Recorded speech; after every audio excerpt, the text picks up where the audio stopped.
गोष्ट 10वी. खरा त्याग कोणाचा?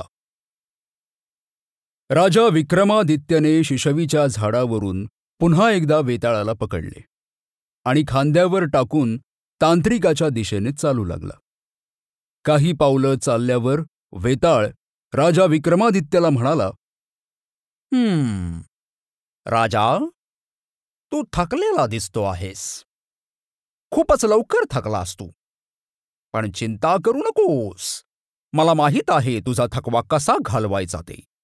तुझा थकवा घालवण्यासाठी मी तुला आणखी एक गोष्ट सांगणार आहे. पण तू एक काम कर. गोष्ट ऐकताना शांत बस. मध्ये काहीही बोलू नकोस. मौन बाळगून राहा.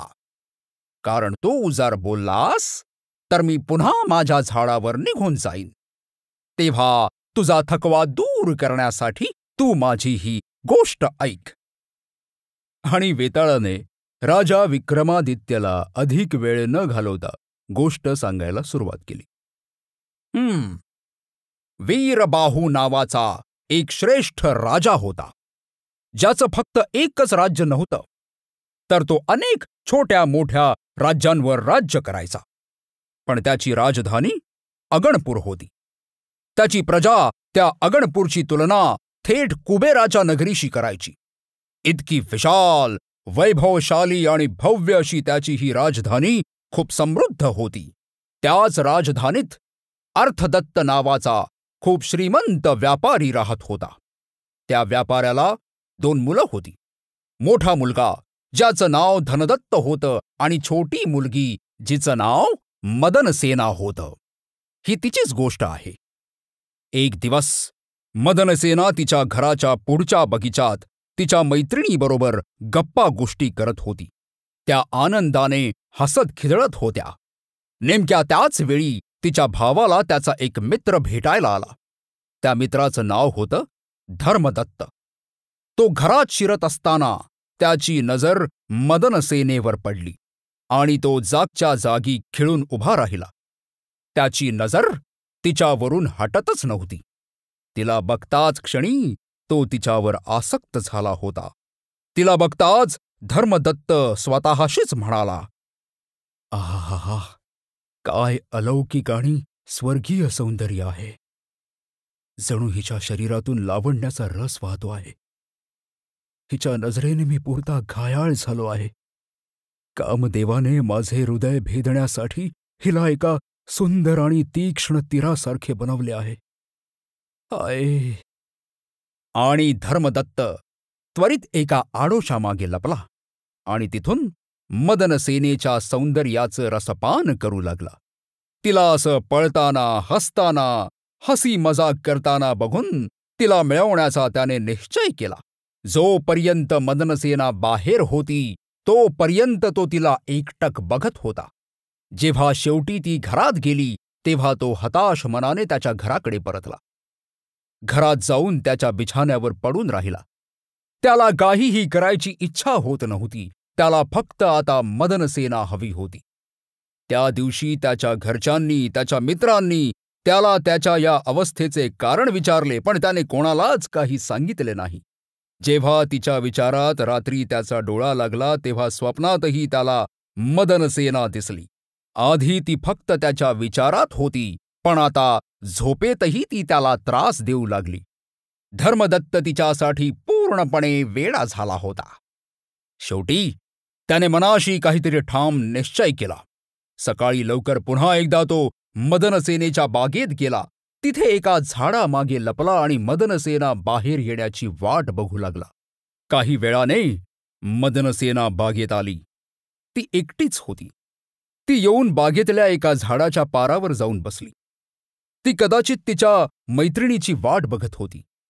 तिला बघताच तो पुन्हा उत्तेजित झाला, आसक्त झाला. तिला मिठी मारायची त्याला तीव्र इच्छा झाली. म्हणून हळूच तो त्याच्या लपलेल्या ठिकाणाहून बाहेर आला आणि तिच्यासमोर जाऊन उभा राहिला आणि गोड गोड बोलून तिचं मन वळवण्याचा प्रयत्न करू लागला.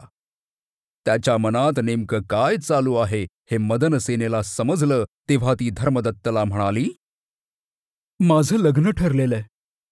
मी थोड्याच दिवसात दुसऱ्याची धर्मपत्नी होणार आहे.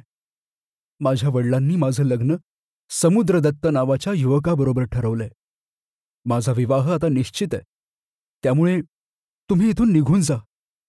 तुमच्याबरोबर मला जर कोणी बघितलं तर उगाच माझ्याबद्दल गैरसमज होईल. मला माझे आणि माझ्या परिवाराचे नाव खराब करायचं नाहीये. तुम्ही कृपया इथून निघून जा. हे सर्व ऐकून धर्मदत्तला जबरदस्त धक्का बसला. पण तो स्वतःच्या निर्णयाशी ठाम होता. तो मदनसेनेला म्हणाला, मी तुझ्याशिवाय जिवंत नाही राहू शकत. माझे तिकडे काहीही हो, मला तू हवीयेस. मी तुला कोणत्याही मार्गाने मिळवेनच. मी काहीही करायला मागे पुढे पाहणार नाही.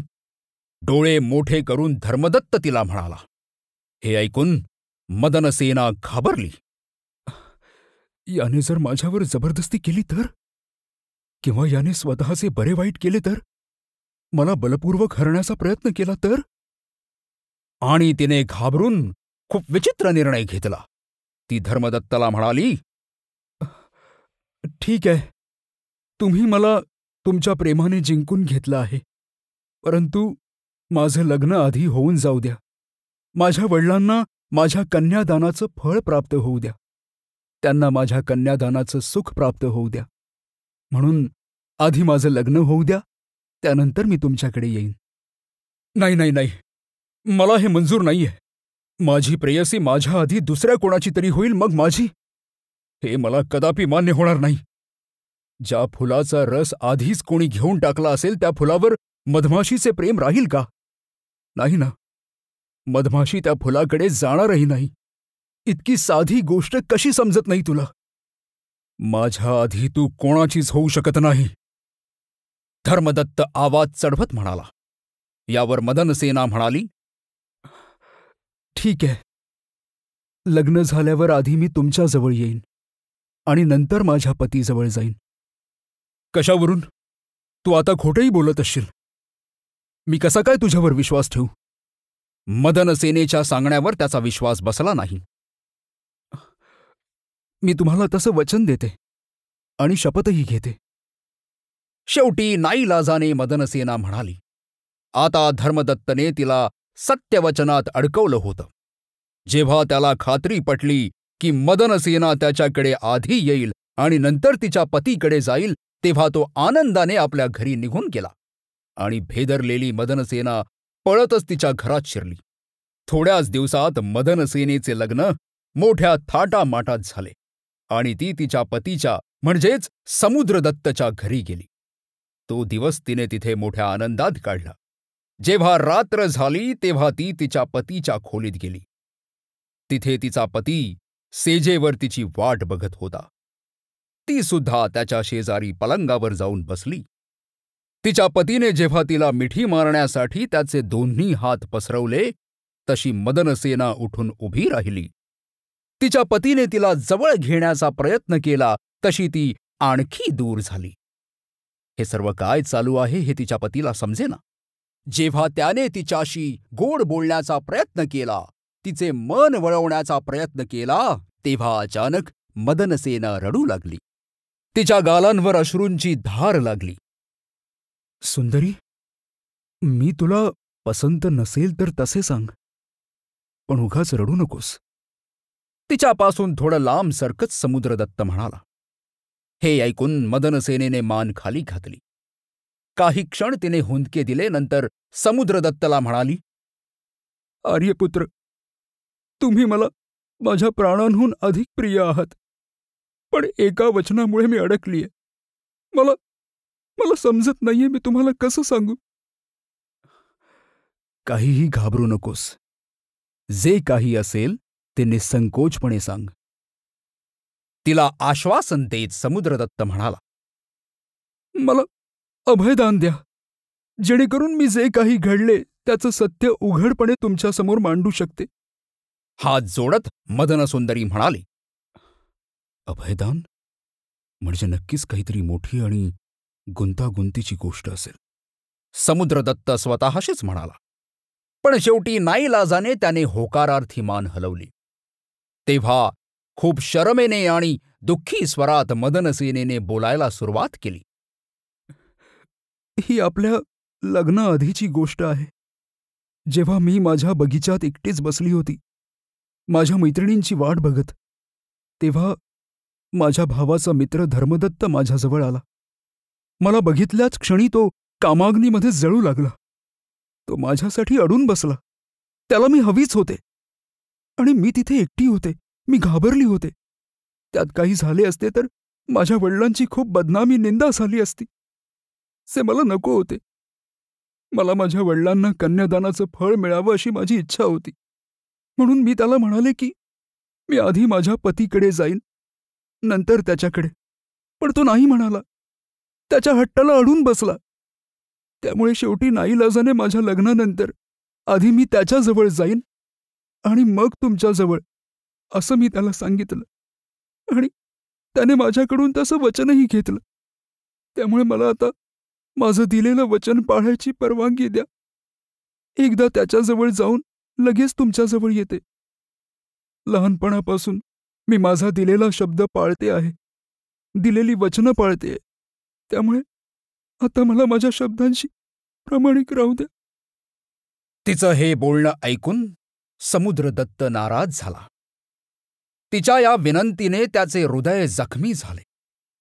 त्याने स्वतःशीच विचार केला की हिने वचन दिले आहे, त्यामुळे ही नक्कीच जाईल. आणि हे सत्य आहे की ती जाणारच. मग मी त्या सत्यापासून का पळू? दुसऱ्या पुरुषांमध्ये आसक्त असलेल्या या स्त्रीचा धिक्कार असो. तर माझं लग्न हिच्याशी झालेलं आहे. त्यामुळे हिची विनंती मला मान्य करायलाच हवी. ती लहानपणापासून तिचा शब्द पाळतेय आणि आता लग्नानंतरही ती पाळेलच. त्यामुळे मी तिला परवानगी देऊन टाकतो. स्वतःशीच विचार करून झाल्यावर त्याने मदनसेनेला जाण्याची परवानगी दिली. तेव्हा मदनसेना त्वरित उठली आणि घराबाहेर पडली. त्या अंधाऱ्या रस्त्यावरून मदनसेना एकटीच चालत होती. तिच्या पैंजणाचा आवाज त्या अंधाऱ्या शांततेत घुमत होता. चारही बाजूंनी अंधार जणू तिच्यावर चाल करून येत होता. आणि अचानक तिच्या समोर एक उंच धष्टपुष्ट चोर येऊन उभा राहिला. त्याने तिचा रस्ता अडवत तिला विचारले, कोण आहेस तू आणि रात्रीच्या वेळी कुठे जातेस? तुला काय करायचंय? मी कुठे का जाईना? माझा रस्ता सोड, मला जाऊ दे. मला काहीतरी महत्वाचे काम आहे, बाजूला हो. मी तर चोर आहे. इतक्या सहजासहजी मी तुला जाऊ देणार नाही. तू तू तू माझे सर्व दागिने घे. हे हे हे हे सर्व घेऊन टाक. घाबरत मदनसेना म्हणाली, फक्त दागिने? जास्त भोळी बनू नकोस. तुझे हे दागिने आता माझ्यासाठी दगडासारखे आहेत. काय करू मी हा दगड घेऊन? तू स्वतःच एक दागिना आहेस. तुझा सुंदर चेहरा चंद्रकांत मण्यासारखा आहे. तुझे लांब काळेभोर केस नागमणी समान आहेत. तुझी कंबर हिऱ्यासारखी आहे. तुझं शरीर सोन्याचं आहे. सोन्याची कांती असलेली तुझी मुलायम त्वचा आहे. तुझे अवयव पद्मराग मण्यासारखे आहेत. तू स्वतःच एक जिवंत दागिना आहेस. स्वर्गातून आलेली अप्सरा आहेस. हा. तुझ्यासारख्या इतक्या महागड्या दागिन्याला मी कसं काय सोडू? हे अशक्य आहे. मी तुला कदापि सोडणार नाही. तिच्या अंगाला खेटत चोर म्हणाला. यावर मदनसेनेने त्याच्यापुढे हात जोडून त्याला सर्व काही सांगितले. तिच्या पतीबद्दल, तिच्या भावाचा मित्र धर्मदत्तबद्दल, तिच्या वचनाबद्दल. लाचार होऊन तिने सर्व काही सांगितले. आणि शेवटी ती चोराला हात जोडत म्हणाली, तू तात्पुरती मला क्षमा कर, पण तू इथेच थांब. मला माझं वचन पाळायचंय. मी लगेच जाऊन माझं वचन पूर्ण करून लगेच तुझ्याजवळ येते. आणि मी तुला सुद्धा वचन देते की मी तुझ्याजवळ लगेच येईन. पण आधी मला माझं पहिलं वचन पाळू दे. तुला दिलेल्या वचनाचं मी उल्लंघन करणार नाही. तिने हात जोडले होते. तिच्या डोळ्यात अश्रू होते. तिला सत्यवचनी समजून चोराने तिला सोडून दिले. पण चोर तिथेच ठाण मांडून बसला. तो तिची परत येण्याची प्रतीक्षा करू लागला. चोराच्या तावडीतून सुटल्यावर मदनसेना धर्मदत्तच्या घरी पोहोचली. तिला असं अचानक आलेलं बघून धर्मदत्तने तिला विचारलं, अरे, अशा रात्रीच्या वेळी का आलीयस? काय झालं? माझं वचन पाळायला आलीये. माझं लग्न झालंय आणि माझ्या पतीच्या आधी मी तुझ्याकडे आलीये माझं वचन पाळण्यासाठी. यावर धर्मदत्तने विचार केला आणि तिला म्हणाला, मी तुझ्या खरेपणावर खुश झालोय. पण आता तू दुसऱ्याची स्त्री झालीयस, परकी झालीयस. त्यामुळे आता तू त्याचीच राहा. तुला कोणी इथे बघण्याच्या आधीच तू इथून निघून जा. तुझ्या पतीकडे परत जा. तू तुझं वचन पाळलंस यातच मी समाधानी आहे. आता आणखी काही नको. जा तू. धर्मदत्तने तिला काहीही न करता जाऊ दिले. जेव्हा ती आनंदाने परतत होती तेव्हा वाटेत तिला चोर उभा असलेला दिसला. ती घाबरतच त्याच्या जवळ गेली. तिला बघितल्यावर चोर म्हणाला, तू तर आत्ताच गेली होतीस ना? मग इतक्या लवकर परत कशी काय आलीस? काय झाले तिकडे? चोराने उत्सुकतेने विचारले. मला त्याने काहीही न करता सोडून दिले. त्याला माझा खरेपणा आवडला आणि आता मी परक्याची स्त्री आहे म्हणून त्याने माझा सन्मान राखला आणि मला सोडले. मदनसेनेने जे काही झाले ते सर्व प्रामाणिकपणे सांगितले. जर असं असेल तर मी सुद्धा तुला काहीही न करता सोडतोय. मी सुद्धा तुझ्या खरेपणामुळे संतुष्ट झालोय. त्यामुळे तू जा. मला तुझे दागिनेही नको. तू जशी आली होतीस अगदी तशीच परत घरी जा. मी तुला तुझ्या घरापर्यंत सोडायला येतो, जेणेकरून तू सुखरूप घरी पोहोचशील. तो तिच्याबरोबर तिच्या घराच्या दिशेने निघाला आणि तिला तिच्या घरापर्यंत सुखरूप पोचवले. मदनसेना तिच्या चरित्राचे रक्षण करू शकली होती. त्यामुळे ती आनंदाने तिच्या पतीच्या घरी गेली. ती घाईघाईत घरात शिरली आणि आपल्या पतीच्या जवळ जाऊन बसली. तिने तिच्या पतीला प्रामाणिकपणे सर्व काही सांगितले. सर्व ऐकून त्यालाही आनंद झाला आणि त्यानंतर ती दोघं त्यांचं दाम्पत्य जीवन आनंदाने जगू लागले. इतकी गोष्ट ऐकून वेताळने राजा विक्रमादित्यला विचारले, राजा विक्रम, आता मला सांग, त्या 3 पुरुषांपैकी कोण खरा त्यागी आहे? तो चोर, तिचा नवरा समुद्रदत्त, का तो धर्मदत्त? माझ्या प्रश्नाचं उत्तर दे विक्रम. या तिघांपैकी कोण त्यागी आहे? जर तुला उत्तर माहीत असूनही तू माझ्या प्रश्नाचं उत्तर दिलं नाहीस तर तुझ्या मस्तकाचे 100 तुकडे होतील. बोल विक्रम, बोल बोल बोल बोल बोल विक्रम, बोल.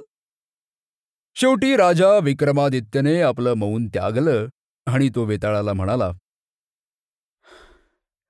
हे योगेश्वर, त्या तिघांपैकी त्यागी तो चोरच होता. ना तिचा नवरा समुद्रदत्त, ना तिच्या भावाचा मित्र धर्मदत्त. तिच्या नवऱ्याने लग्नानंतर तिला दुसऱ्या पुरुषांकडे आसक्त असल्याचं बघितलं. त्यामुळे त्याने तिच्यापासून सुटका मिळवण्याचंच योग्य समजलं. त्याने त्या रात्री तिचा त्याग केला होता आणि तिने तिच्या नवऱ्याला सांगितलेले सत्य ऐकून कसे काय त्याने तिचा स्वीकार केला असता.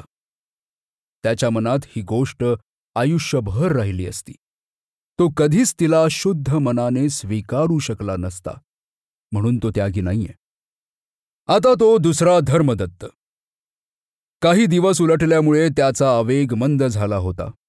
तिच्याबद्दलची त्याची आसक्ती कमी झाली होती आणि कदाचित त्याला भीतीसुद्धा वाटली असेल की दुसऱ्या दिवशी मदनसेनेचा पती त्याची तक्रार राजाकडे करेल आणि राजा त्याला दंड करेल.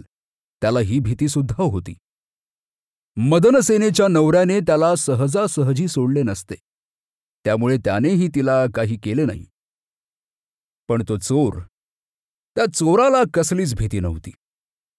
चोर असल्यामुळे तो तर आधीपासून लपून छपून अशी पाप कर्म करत होता, वाईट कामं करत होता. ना त्याला कोण ओळखत होते, ना त्याला कसली पर्वा होती.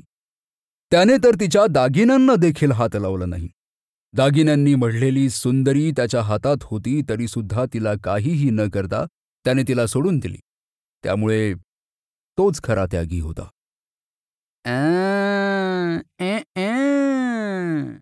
पुन्हा एकदा बरोबर उत्तर दिलंस विक्रम, पण उत्तर देण्यासाठी तू बोललास.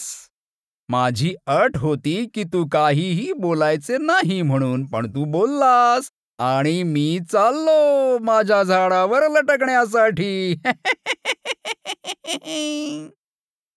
असं म्हणत वेताळ नेहमीप्रमाणे राजा विक्रमादित्यच्या खांद्यावरून सटकला आणि हवेत उडून त्याच्या झाडाच्या दिशेने निघाला.